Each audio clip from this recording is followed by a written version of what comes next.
Hey, this is CyberSaintZero. Today we're going to be covering a new topic that's been hitting the web hard: AI worms. So, what is an AI worm? Well, if you're familiar with the traditional worm that spreads across the network with a predefined set of instructions, an AI worm is basically the same thing, except for it is not just following a linear path, but learning as it's getting more and more entrenched in a user's network. So, today we'll start off with Thom Hartman, who is going to give us a brief on what is this new thing.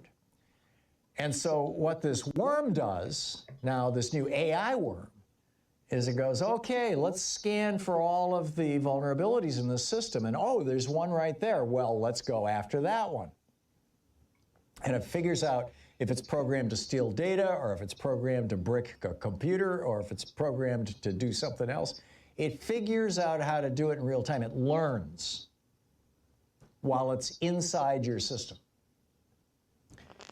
And the researchers wrote in this paper that was posted in preprint over at arxiv.org and reported in the New York Times. They said, our results demonstrate that self-sustaining AI-driven cyber threats are no longer theoretical. Now, it's not just like, oh my God, it's going to get into my iPhone kind of thing that people are worried about. In fact, this is a quote from the study's authors, and this is very, very sobering. And before I read this quote to you, I'll just tell you a story from when I was writing the book, The Hidden History of Big Brother in America. We're going to skip past the story. I will go ahead and bring up the research paper that Thom is referencing. This is going to be available in the comments if you want to look through it yourself. It does go into a lot of detail about the test trial around how this worm is able to work. There is a few more discussions across the web that I'll also share in the links.